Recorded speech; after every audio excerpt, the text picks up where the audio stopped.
Today's pronunciation lesson is contrasting the sounds p and f. First, I will use each sound in a word. Then, I will put the words into a sentence so that you can hear them together with contextual clues. Please listen closely to the differences in the sounds.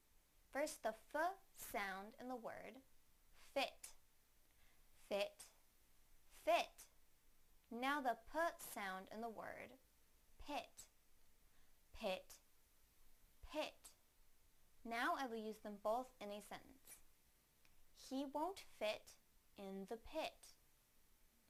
He won't fit in the pit. He won't fit in the pit. Thank you for watching CartoonEnglish.tv's pronunciation lesson. Come visit our website for free lessons, games, and chat.